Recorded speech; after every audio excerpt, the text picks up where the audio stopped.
tripnya bagaimana, cari yang model backpacker ya. Jadi bukan liburan ala borjuis. Baik, 26 orang yang join saat ini. Batasan perencanaan. Nah, di mana mengetahui perencanaan itu batasannya adalah di definisinya. Perencanaan adalah penentuan terlebih dahulu apa atau mengenai yang akan dikerjakan. Jadi kita mau mencakul saja misalnya gitu ya, atau mau beli ikan direncanakan. Mau ikan apa? Belinya di mana? Nanti ikannya mau diapakan setelah itu gitu ya. Jangan beli ikan besar-besar, mahal-mahal, terus datang ke rumah bingung mau dimasak apa. Akhirnya itu ikan malah membusuk ya.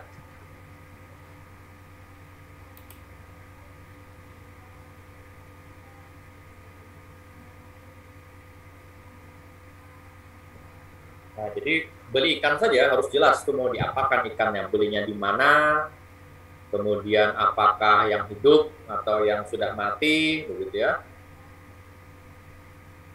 Nah, jadi ditentukan terlebih dahulu mengenai yang akan dikerjakan. Kata Louis Allen, perencanaan adalah penentuan serangkaian tindakan untuk mencapai hasil yang diinginkan. Nah, jadi perencanaan itu penentuan serangkaian tindakan. Jadi kalau penentuan, berarti kan dari awal ya, kita mau ngapain, tahapannya ngapa, begitu ya, tujuannya apa, itu perencanaan. Untuk mencapai hasil yang diinginkan. Saudara ingin membakar ikan gitu ya, bikin ayam bakar, oke sebentar ya.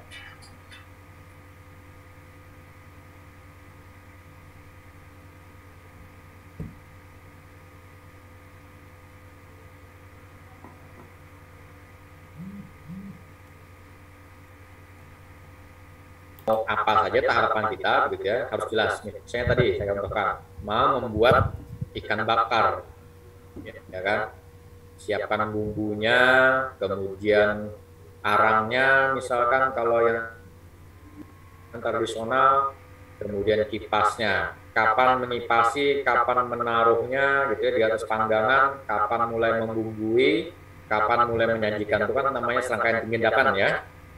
Nah, jadi tidak bisa sembarangan ya, Anda membuat, misalnya Anda kasih bumbu. Nah, bumbu yang mana gitu ya, bumbu yang buat bakar atau bumbu sajian, beda ya, jadi itu tahapan namanya. Jadi langkah step by step-nya itu harus jelas. Nah, jadi perencanaan adalah penentuan serangkaian tindakan untuk mencapai hasil yang diinginkan. Oke ya, mudah-mudahan bisa dipahami. Unsur rencana. Nah, biasa kita kenal adalah 5W, 1H. Kemudian dalam perkembangan saya memperoleh pengetahuan baru gitu ya, ada tambahan 1I. Ya, I itu artinya impact atau dampaknya apa. Jadi saudara misalnya nih mengadakan acara syukuran. Nah, dampaknya apa? Gitu ya. Misalnya melaksanakan resepsi pernikahan di gedung A. Dampaknya apa? Apakah akan menimbulkan kemacetan atau tidak? Gitu ya. Apakah akan menimbulkan pelanggaran protokol kesehatan atau tidak? Itu namanya impact ya, dampak. Kemudian misalnya acara resepsi pernikahan menggunakan apa ya, organ tunggal atau menggunakan band, gitu ya, atau menggunakan dangdutan, impactnya bagaimana, gitu ya. Kalau di gedung mungkin oke, tapi kalau di tempat terbuka, misalnya di halaman rumah, kira-kira mengganggu tetangga atau tidak, kira-kira mengganggu lalu lintas atau tidak, itu impact namanya. Kemudian jangan lupa ya, esensi pernikahan ya, esensi resepsi pernikahan adalah silaturahim ya, silaturahmi antar keluarga, antar andai taulan, antar mitra kerja. Jadi kadang banyak salah kaprah gitu ya. Orang ketika ngomong itu teriak-teriak. Kenapa? Karena musiknya tuh rame, itu bukan acara konser ya, bukan ya. Bukan konser. Ya, jadi banyak yang salah kaprah. Jadi kalau Anda ingin menampilkan band yang full band begitu ya, baiknya setelah acara resepsi. Jadi resepsi misalnya berakhir jam 3. Nah, jam 3 sampai jam 6 silahkan tuh, mau konser, silahkan. Tapi jangan di acara jam 11 sampai jam 3. Itu acara resepsi, acara silaturahim gitu ya, yang dimana orang akan ketemu, saling menyapa, saling berbincang, bagaimana agar mereka tidak teriak. Nah ini yang kesalahannya banyak terjadi. Jadi dulu saya pernah jadi IO ya, jadi IO pernikahan anaknya ketua yayasan kita, Yayasan Pendidikan Mahakam ya, Yayasan Pendidikan Mahakam. Jadi beliau minta itu, Bi, tolong atur penyanyi jangan sampai full suaranya. Jadi begitu mulai musik full tiba-tiba dia. Nah syukurnya ketika persiapan sudah disampaikan gitu ya. Kalian saya bayar untuk menghibur tamu, tapi jangan lupa nih acara pernikahan, acara silaturahmi, ya kan? Jangan sampai orang saling ngomong, saling silaturahmi, saling teriak karena nggak dengar. Dan beliau peringatkan dengan band itu, kalau kamu tidak mendengarkan permintaan saya ini, kamu tidak saya bayar. Ya, ternyata betul itu band lupa, ya kan? Tiba-tiba dia full all out di gedung itu. Jadi keluarga mempelai tadi ya, bapak tadi manggil saya sini, kata beliau, Bi, ingat ya tuh band jangan dibayar. Oke Pak, siap. Nah jadi itu risiko ya. Kadang pemain band ini kan seolah-olah menunjukkan gitu bahwa mereka bisa bernyanyi, musik mereka bagus, padahal mereka salah gitu ya. Harusnya mereka sesuai pesanan.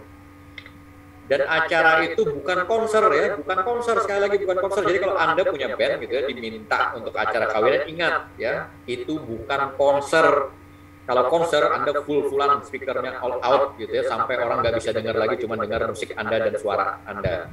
Ini kan tidak gitu, acara silaturahmi cuma buat hiburan aja, agar orang tidak kesunyian gitu ya. Nah ingat itu ya.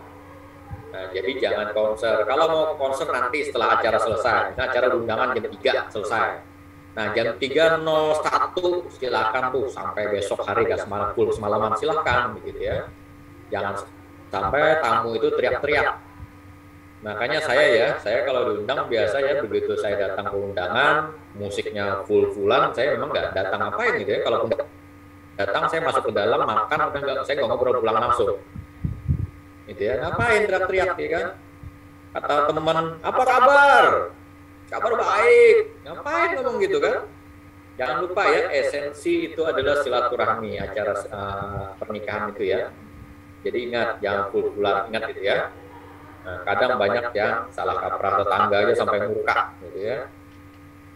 Mereka mau kecapean sudah membantu ke acara kawinan, tiba-tiba misalnya udah kecapean mau baring di rumah tetangga. Dia mau tidur nggak bisa, gitu ya. Padahal dia udah semalaman bantu, misalnya persiapan apapun semalaman, dia pengen istirahat, misalnya ternyata nggak bisa, gitu ya. Nah, jadi banyak impact yang harus diperhatikan. Satu, jadi kalau saudara ya punya band diminta untuk menghibur itu, tanya dulu ke acara Pak, ini volumenya seperti apa Pak? Apakah kami boleh full-fullan atau apa yang Bapak minta? Nah, gitu yang bagusnya ya. Jadi ada kontak di situ ya, permintaan. Itu penting sekali ya dibicarakan. Jadi kalau Anda dikontrak, misalnya band Anda dikontrak untuk menghibur, pastikan sesuai keinginan yang membayar Anda. Oke, yang pertama ya 5W, ini dalam perencanaan ya. Tindakan apa yang harus dikerjakan? Nah, ini apa? Acara mau resepsi perkawinan, resepsi pernikahan. Apa penyebab tindakan tersebut harus dilakukan? Nah, harus jelas alasannya. Mengapa perencanaan itu dilakukan? Gitu ya. Di mana tindakan tersebut dilakukan? Atau dalam perencanaan di mana kegiatan perencanaan dilakukan? Kapan perencanaan tersebut dilaksanakan? Siapa yang akan melaksanakan perencanaan tersebut? Misalnya rapat pemilihan ketua RT, gitu ya. Nah, jadi rapatnya adalah rencana pengaturan, misalnya tata tertib pemilihan. Nah, kapan perencanaan itu dilaksanakan?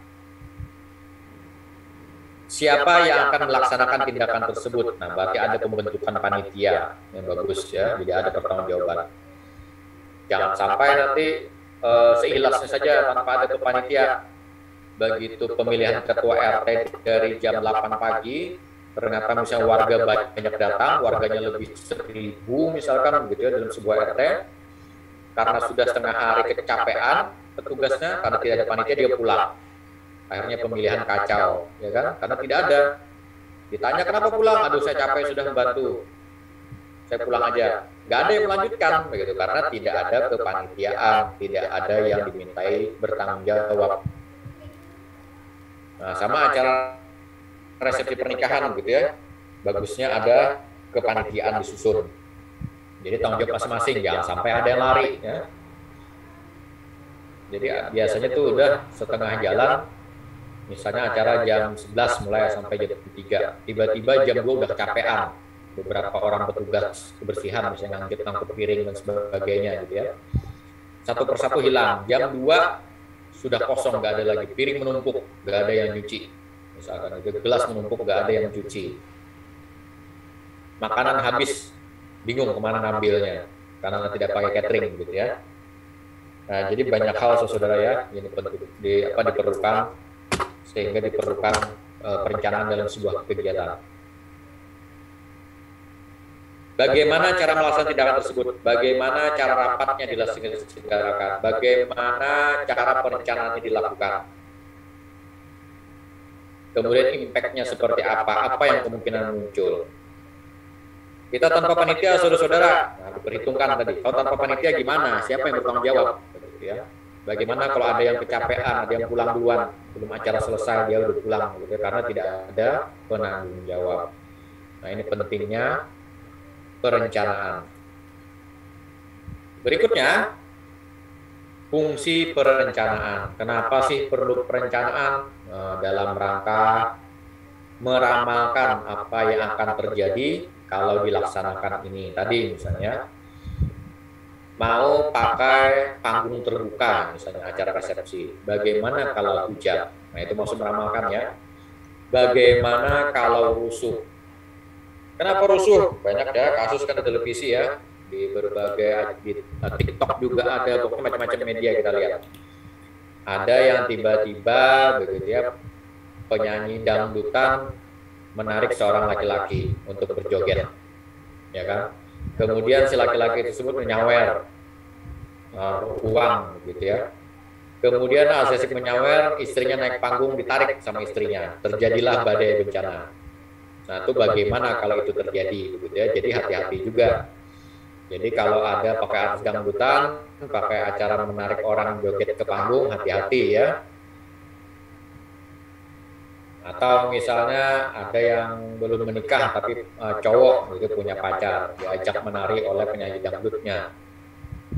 Nah begitu di atas panggung dimarahi sama pacarnya, si artis ditempeleng sama pacarnya. Bayangkan kita harus dangdut, tiba-tiba kena bogem misalnya, atau kena tapak 5 jari di pipi ya, asik menyanyi. Nah itu forecasting namanya ya, forecasting. Atau misalnya tiba-tiba bagaimana kalau terjadi perkelahian.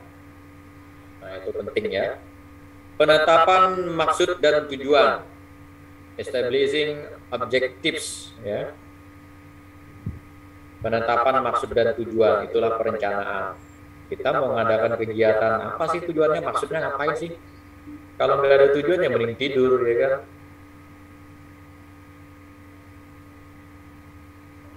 Kemudian diadakan programming, ya, programming, pelaksanaan, kegiatannya ditetapkan, diadakan, ya. Menyusun tata waktu, scheduling, rundown acara penting disusun. Ya kan, rundown acara itu penting sekali susun. Kalau di kampung biasanya tuh mulai ketua panitia, tokoh masyarakat, ketua RT, ketua RW, sampai kepala desa atau kepala kampung disuruh sambutan. Ya kan? Sampai terjadi parade sambutan. 10 orang tampil, acaranya belum mulai. Acaranya ternyata cuma setengah jam, sambutannya 2 jam. Karena yang tidak penting juga ingin tampil, gitu ya. Ada seperti itu. Penyusunan anggaran belanja, budgeting, ini penting sekali ya. Berapa sih dananya, cukup tidak, jangan sampai acara bubar, utang menumpuk, gitu ya. Acara resepsi, uang nggak cukup, gitu, tiba-tiba utang menumpuk. Berapa undangan itu penting dihitung, berapa makanan yang disediakan. Jangan sampai undangan sekampung, ya. Yang namanya sekampung kan nggak ketahuan berapa jumlahnya. Datang terus, air gelas mineral habis, beli lagi. Utang dulu ya katanya, acara kawinan si Anu, nanti dia yang bayar. Kemudian kehabisan makanan, ada tukang sate lewat, dipanggil, tukang sate gerobak, bang, kita kurang makanan bang, ayo bikinkan berapa porsi aja bikinkan, yang bayar itu tuan rumah bang, daripada mereka malu. Oke, kata bang sate. Tukang bakso lewat, bikinkan lagi bakso, karena makanan habis ya. Begitu bubar acara, tagihan datang, dari kios datang, dari tukang sate datang tagihan, dari tukang bakso datang, tukang es pun ikut-ikutan lagi, gitu ya. Nah, jangan sampai begitu. Perencanaan budgeting itu penting sekali. Berapa menu yang disiapkan, berapa porsi yang disiapkan, ya. Kadang ya kalau acara pernikahan di gedung, ya ada yang tanyakan? Silahkan ingin tanyakan.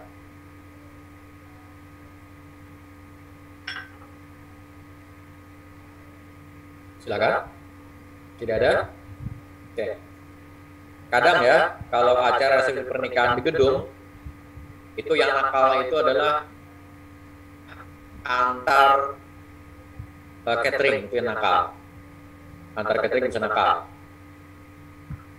Kata catering tukang sate, bicara ke catering soto. Mas, tolong ya, tinggali saya 10 porsi, bungkuskan. Kata tukang soto, oke mbak, gampang, tapi bungkuskan juga 10 porsi sate buat saya. Nah itu yang nakal ya. Jadi kalau Anda ada punya kakak mau menikah, gitu, atau Anda mau menikah nanti, tolong diperhatikan itu ya, ada tugas menjaga itu, jangan sampai terjadi seperti itu ya. Itu yang belum acara selesai, sudah habis. Padahal porsi jelas banyak. Undangan 1000, misalnya soto 500, kemudian nasi goreng 500, sudah 1000 kan? Soto 500 berarti 1500, artinya posisi aman. Ya kan, kalaupun ada yang bawa anak, posisi aman. Nah, ternyata ini tidak. Setengah hari tamu belum datang semua, udah habis makanan. Nah, itu perlu diperiksa ya. Perlu diperiksa di bawah meja. Jangan sampai ada yang sudah berbagi makanan ya, bersama petugas catering. Jadi ada yang nakal ya. Jadi tidak semua petugas catering nakal, tapi ada yang nakal. Jadi hati-hati ya. Biasa ada juga misalnya pesan kambing guling 3 ekor, 1 ekor nanti keluarkan, pokoknya disimpan 1 ekor. Kata yang punya hajatan, tolong ya, pesan 5 keluarkan 4, tinggal 1, atau keluarkan 3. Nanti siapa tahu Pak Gubernur misalnya datang terlambat, jadi beliau tidak kehabisan, tolong tinggal 1 ekor. 1 ekornya lagi buat panitia yang membantu sibuk-sibuk hari ini, jadi mereka sebelum pulang ke rumah, kita makan kambing guling dulu. Nah itu ya. Nah itu hati-hati tuh, jangan sampai ternyata yang disimpan itu malah diambil oleh catering lain. Atau misalnya kebablasan, si tukang catering, si kambing guling itu keluarkan terus, karena tamu banyak misalnya, suka kambing. Nah itu hati-hati ya, harus dikendalikan. Ya, harus dikendalikan. Itu penting sekali ya, itu perencanaan ya. Itu baru saya contohkan satu ya, acara resepsi pernikahan. Mengembangkan prosedur. Nah, jadi SOP-nya seperti apa, tahapan-tahapan yang tadi misalnya. 5 kambing guling, silahkan keluarkan 3, 1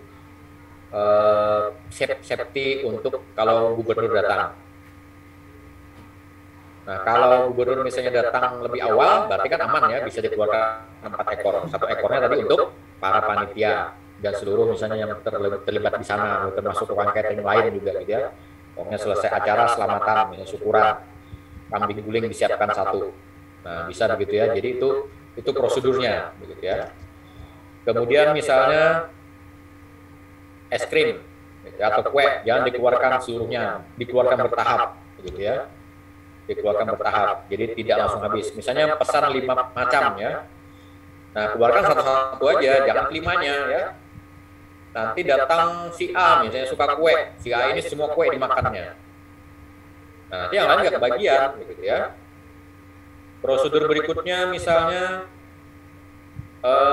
ukuran porsi ya, jangan sampai kebanyakan, nanti jadi mubazir gitu ya, kebanyakan ternyata orang udah habis, mubazir, terbuang, padahal masih banyak tamu lain yang belum makan, yang belum datang gitu ya. Jadi perlu itu, nah itu prosedur namanya ya. Jadi itu ditata baik-baik. Jadi tidak mudah ya acara resepsi itu, pengolahannya itu perlu ditata dengan baik. Jangan sampai nanti yang belakangan datang kehabisan. Jangan sampai yang datang kehabisan ya. Apalagi panitia misalnya udah capek-capek seharian menjaga tamu, penerima tamu ya. Kemudian pemain band, tiba-tiba mereka nggak sempat makan karena kehabisan. Padahal porsinya jelas lebih gitu ya. Undangan 1.000, makanannya misalnya 2.000, ternyata habis. Nah, itu hati-hati ya, itu prosedur tuh. Berikutnya menetapkan dan menafsirkan kebijakan. Jadi keputusan seperti ini kenapa? Gitu. Kenapa tadi 5 kambing kok cuma 3 aja yang dikeluarkan? Kenapa tidak 4, tidak 5? Kenapa tidak semuanya? Kenapa harus bertahap? Nah, itu namanya menetapkan atau menafsirkan kebijakan ya.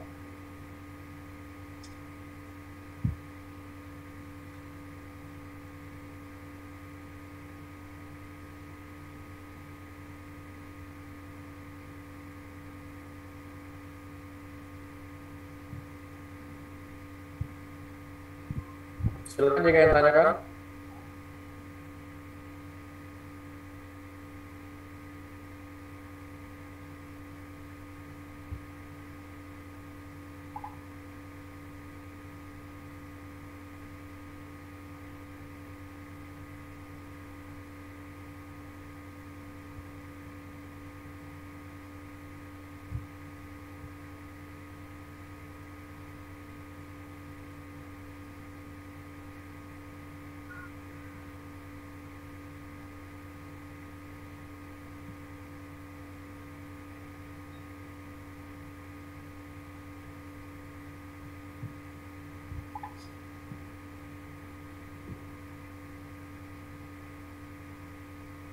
Oke, kata orang Arab gitu ya, diam itu tandanya setuju.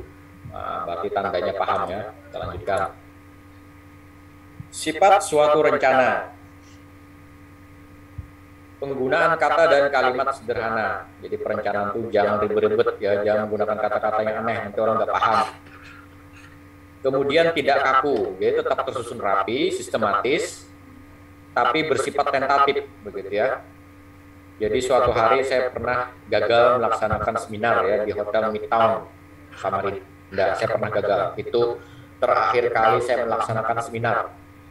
Setelah itu saya tidak pernah melaksanakan seminar lagi yang di hotel karena saya dianggap gagal. Ya, itu terjadi 2018 lalu. Jadi kegagalannya begini. Waktu itu pasangan gubernur, wakil gubernur, Pak Isran Nur dan Pak Hadi Mulyadi baru dilantik sebulan. Kemudian kami melaksanakan seminar, menghadirkan Pak Wakil Gubernur Pak Hadi Mulyadi. Di acara Pak Hadi Mulyadi itu kami plot sebagai sambutan pengantar, ya kan? Jadi beliau di jam 9 sampai jam 9.30, terserah jam mau lewat 15 datang silahkan. Jadi pokoknya di jam itu udah fleksibel tuh. Jadi mau beliau duluan sambutan, misalnya beliau datang jam 8:30, berarti beliau yang pertama bicara. Kemudian setelah itu beliau pulang. Kalau beliau datang di jam 9.15, beliau akan sambutan, kemudian pulang, silakan. Nah, jadi jam 9:30 acara pembukaan atau opening ceremony tutup, gitu ya. Acara jam 9:30 di awal tarian, kemudian mulai diskusi seminar. Ternyata Pak Hadi Mulyadi datangnya jam 11. Acara kacau berantakan, dan saya tidak pernah terpikir itu ya, itu pertama kali seminar yang saya laksanakan berantakan.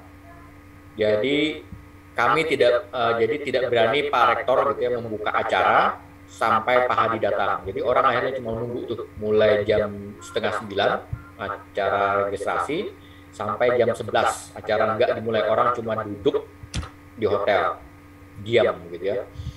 Kemudian jam 10 mereka satu persatu keluar. Nah, satu-satunya yang bisa saya lakukan adalah menampilkan tari-tarian. Itu pun hanya berdurasi setengah jam. Dari jam 10:15 sampai jam 10:45. Itu pun belum ada kepastian lagi dari Pak Hadi Mulyadi datang. Gitu, itu benar-benar salah saya waktu itu ya. Jadi sudah fleksibel sebenarnya, tapi ternyata tetap kacau ya. Nah, hati-hati saudara ya. Harusnya ketika itu kemarin saya perencanaan saya adalah Pak Hadi itu terserah beliau mau jam berapa datang, acara dijalankan aja begitu. Pembukaan tetap jalan begitu ya. Indonesia Raya, sambutan rektor, sambutan yayasan tetap jalan begitu harusnya. Kemudian protokol pembukaan, tari-tarian tampilkan, seminar mulai saja. Terserah Pak Hadi datang kah enggak, harusnya begitu ya. Nah, ini juga kami terpaku bahwa Pak Hadi janji datang jam 9. Nah, jadi hati saudara, ini yang harus saudara hati-hati sekali dalam melaksanakan kegiatan seminar. Misalnya kalian nanti seminar, misalnya kepemudaan, begitu ya, Karang Taruna, Komite Nasional Pemuda Indonesia, gitu KNPI misalnya, atau organisasi kemahasiswaan. Hati-hati sekali ya, jangan dipercaya pejabat ya on time. Ingat gitu ya, pejabat jangan dipercaya on time. Jadi mulai aja acara, jalankan aja. Kalau pejabat itu datang, syukur gitu. Kalau pejabat itu nggak datang, ya sudah jalan aja. Jangan sampai datang. Bayangkan ya, kalau hari itu Pak Hadi nggak datang, Pak Wakil.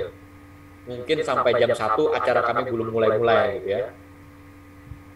Ya, karena Pak Rektor juga tidak berani memutuskan.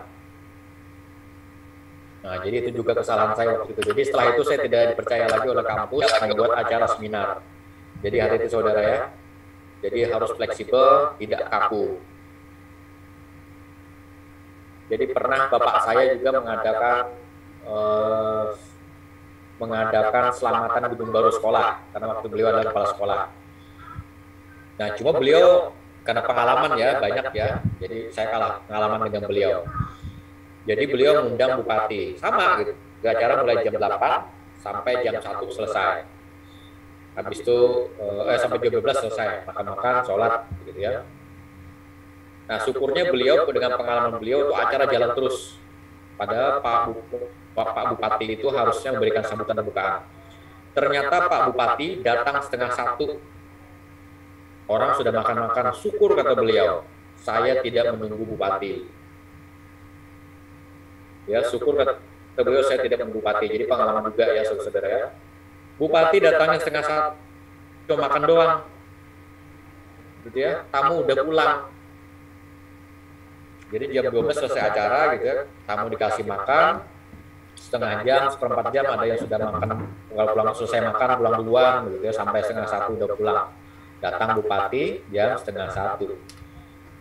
Tamu tinggal seperempat kata beliau.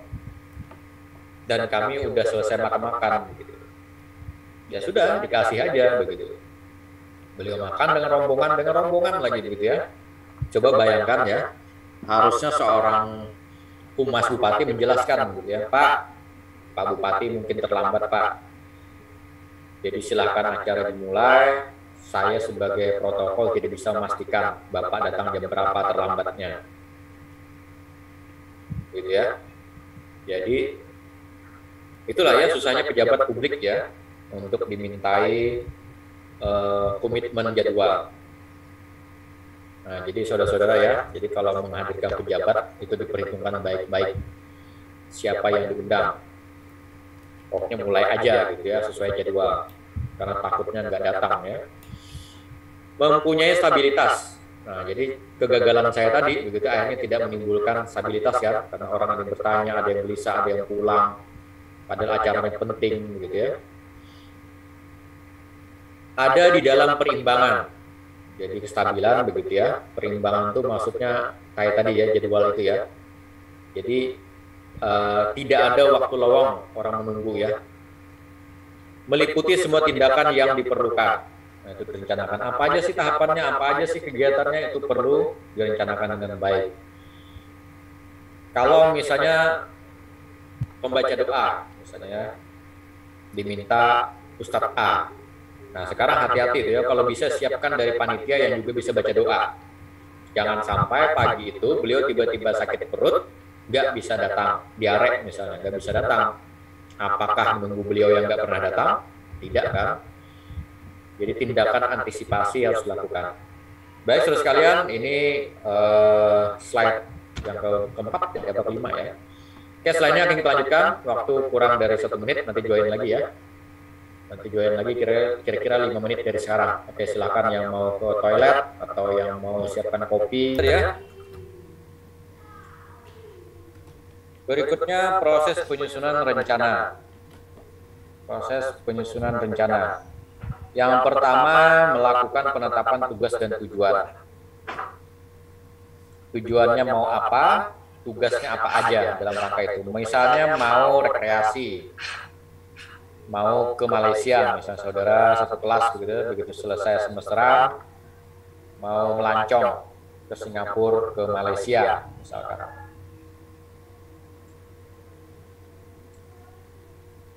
Nah, jadi tujuannya apa? Ke sana liburan. Terus apa yang dilakukan dalam rangka itu? Maka ada penetapan tugas. Berarti pembentukan tim, ya kan? Si A menghubungi travel.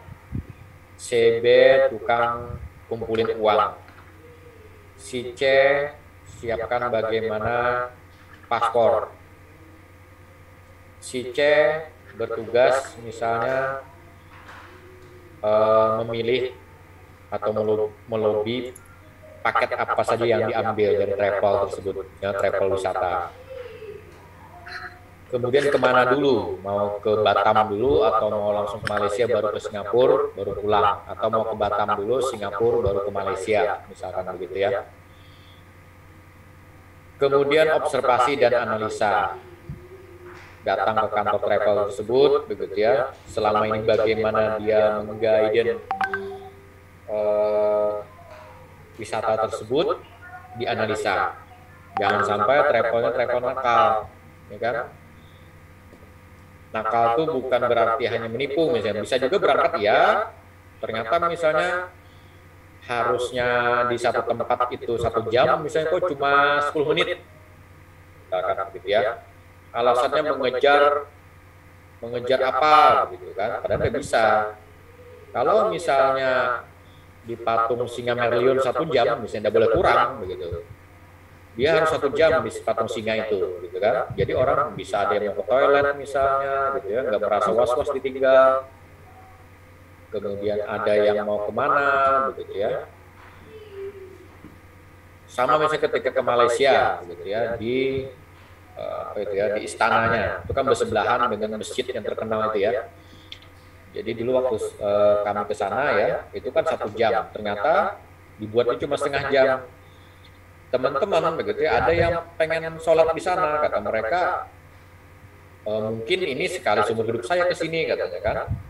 Jadi saya mau sholat di masjid yang bagus. Nah, pergilah dia ke sana, kemudian tiba-tiba mobilnya dalam 30 menit datang jemputi, ya nggak bisa, gitu kan, kasihan orang. Jadi termasuk nakal, begitu, travelnya termasuk nakal karena tidak komitmen dengan waktu yang diberikan. Ya kalau sejam ya berikan waktu sejam orang di situ, begitu ya. Kalau 2 jam ya 2 jam, jangan dikurangi, begitu. Jadi orang bisa jalan-jalan, begitu kan, memilih apa yang pengen dia lihat. Kemudian menyiapkan alternatif. Nah misalnya tiba-tiba begitu ya, ini harus dipikirkan juga ya kalau misalnya Anda ke sana begitu. Tiba-tiba ada travel warning, misalnya dunia internasional, tidak boleh ke Singapura karena tiba-tiba lonjakan pandemi melonjak tinggi. Nah, kemana peta liburan Anda selanjutnya, alternatifnya, begitu ya? Ditanyakan ke bagian travel tadi. Kemudian membuat kesimpulan, jadi atau tidak berangkat, menggunakan travel itu atau tidak. Buat kesimpulan biayanya apakah mencukupi kantongnya. Kemudian menyusun rencana. Nah, setelah itu baru disusun rencana, begitu ya. Mulai tanggal kapan sampai tanggal kapan misalnya menabungnya. Misalnya dari sekarang, gitu ya, sampai bulan Desember. berangkatnya Januari setelah selesai ujian semester akhir. Nah, itu penting seperti itu ya. Jadi dia misalnya tiap orang dikenakan biaya 5 juta. Mau cash boleh, mau cicilan boleh. Misalnya 5 bulan dari sekarang ya, berarti kan masing-masing 1 juta gitu ya tiap bulannya. Apakah mau dibagi dua lagi misalnya 500-500 gitu ya, per 2 kali dalam sebulan, ya silahkan. Nah, itu rencana namanya ya. Berikutnya pembuat rencana. Pembuat ini berarti orangnya atau sekelompok orang. Jadi bagusnya ada panitianya, kemudian ada membentuk bagian perencanaan, ada anggota-anggotanya, begitu ya. Nah, seperti itu. Ya, jadi ada panitia, ada tenaga yang perencananya. Nah, itu pembuat rencana, itu penting ya orang-orangnya. Jadi mereka bertanggung jawab dan tentunya ada penghargaan buat mereka, begitu ya. Misalnya tadi melancong tadi ya, atau liburan. Nah, dari keuntungan misalnya dihitung begitu ya, dengan orangnya 40 misalnya dikali 5 juta, sekian biaya travel dan lain-lainnya termasuk biaya paspor sekian. Oh, ada sisa misalnya 5 juta. Nah, maka mereka tim pelaku perencana gitu ya, tim panitia diberi penghargaan, misalnya diberi uang saku, misalnya dari 5 juta itu berapa sih kalau di dolar Singapura kan, atau di ringgit Malaysia kan, gitu ya, berapa sih, udah dikasih aja, gitu ya, dikasih untuk modal, untuk tambahan belanja sebagai honorarium. Oke, catatan bagi perencana. Nah, ini penting ya, jadi perencana tadi harus punya modal. Yang pertama modalnya ada dasar organisasi. Jadi tadi misalnya berangkat liburan ke Malaysia dan Singapura, mau atas nama Widyagama atau atas nama kumpulan teman-teman saja silahkan. Kalau atas nama Widyagama, begitu ya, berarti kan ada pelindung, misalnya dekan, memberikan izin ya, surat jalan dan sebagainya. Kemudian misalnya karena membawa nama kampus, jadi ke Singapura dan ke Malaysia mampir nanti di kedutaan, bertemu dengan atase pendidikan, gitu ya, atau bidang pendidikan namanya atase. Nah, ya kan, kira-kira jam di sana, foto-foto, diskusi, keluar. Nah, jadi begitu ya. Jadi kalau bicara atas nama organisasi, maka juga di sana harus atas nama organisasi. Visi, misi, organisasi atau pimpinan. Jadi apa sih visi misinya, begitu ya. Kemudian visi pimpinannya apa? Kenapa sih harus ke Malaysia dan ke Singapura? Kenapa tidak ke Australia? Tujuan organisasi ini sesuai tidak? Jadi perencanaannya apa? Gitu ya. Tadi organisasi misalnya panitia resepsi pernikahan. Tujuannya apa? Gitu ya. Misalnya tujuannya adalah mensukseskan kegiatan resepsi pernikahan dan memperkuat silaturahmi dengan keluarga dan relasi, pendeta ulang, ya. Kemudian perhatikan juga dinamika kekinian. Ternyata misalnya saat ini orang-orang pada suka jenis makanan dari Korea, jadi tolong disuguhi katanya satu pojok Korean meal, gitu ya. Jadi makanan Korea. Kemudian sumber daya 6M ya. Man, money, material, metode, mesin, marketnya disiapkan. Itu kalau dalam perencanaan organisasi. Oke, paham ya? Jika ada ditanyakan, silakan.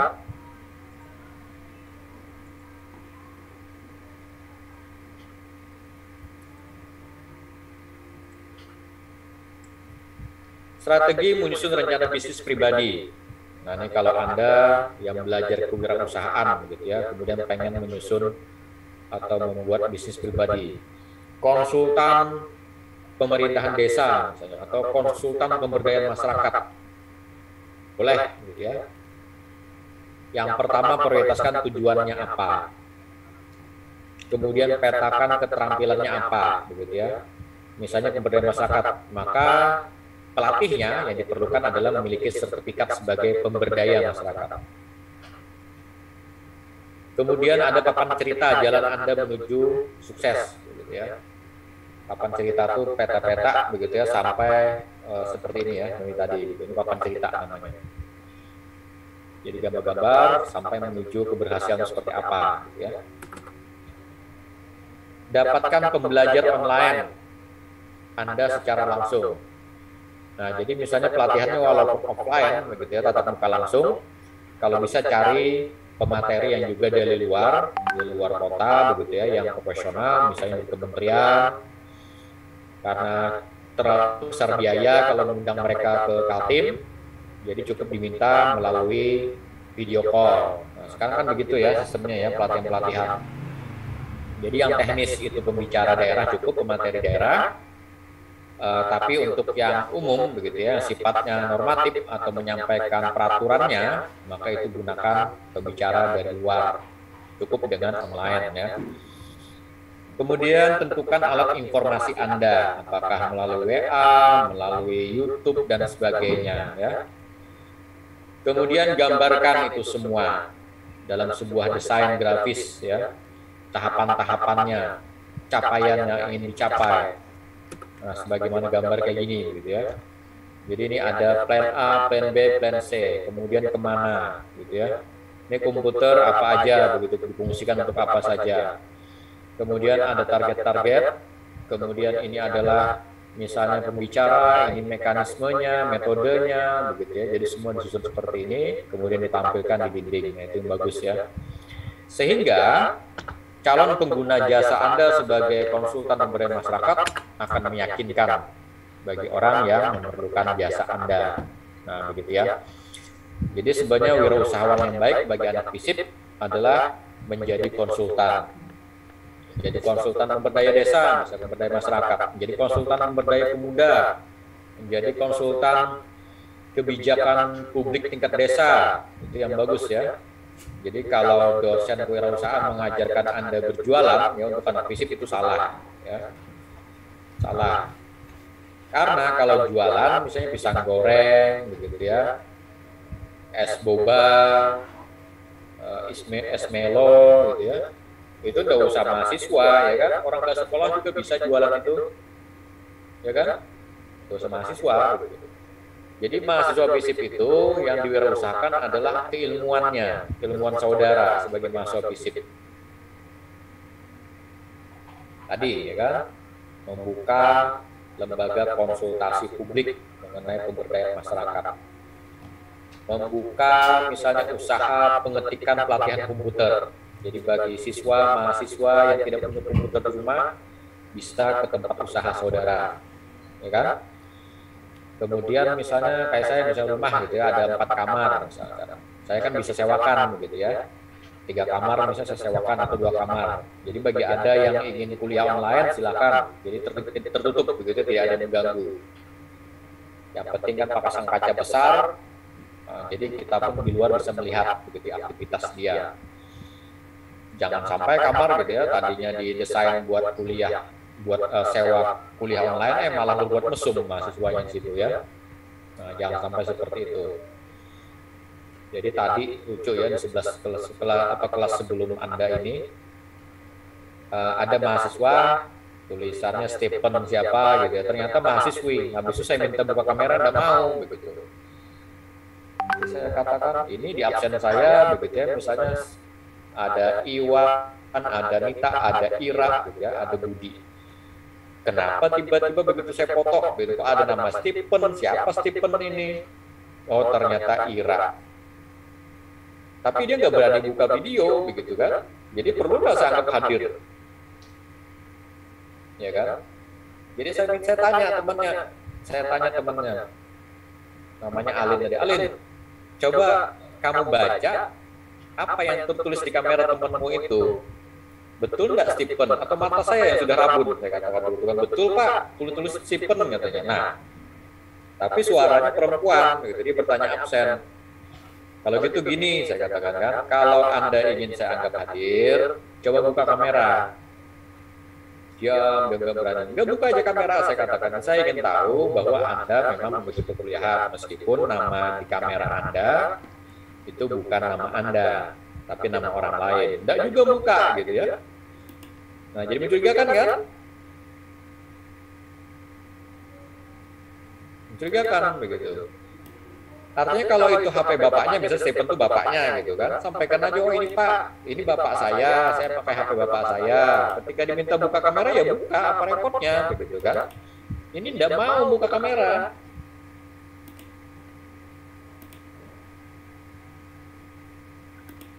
Jadi pastikan ya nama Anda yang di video ini ada nama Anda. Kalaupun nama teman jangan lupa ya di-rename dulu, ganti nama. Kemudian kalau diminta buka video, bukalah videonya begitu kan. Jangan alasan Pak nggak bisa saya buka kamera Pak, lagi emosinya, usahakan dulu buka aja sebentar gitu kan. Kalau ternyata begitu dibuka Anda terputus, berarti kan dosen tahu sudah, oh Anda sudah berusaha membuka video dan Anda hilang. Oke gitu, ini enggak. Belum juga diminta buka video, dibilang Pak nggak bisa on kamera Pak, lagi gangguan. Jangan begitu ya, buka aja gitu kan. Buka sebentar, tunjukkan batang hidung Anda, gitu ya, bahwa Anda punya hidung yang bagus. Gitu kan ya. Nah jadi apa susahnya gitu ya, jadi belajarlah untuk jujur.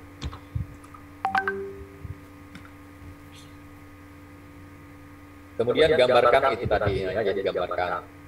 Oke, ada yang ingin tanyakan silakan. Pukul 15.23 menit di jam bimbing saya. Kalau jam online-nya di HP pukul 15.15.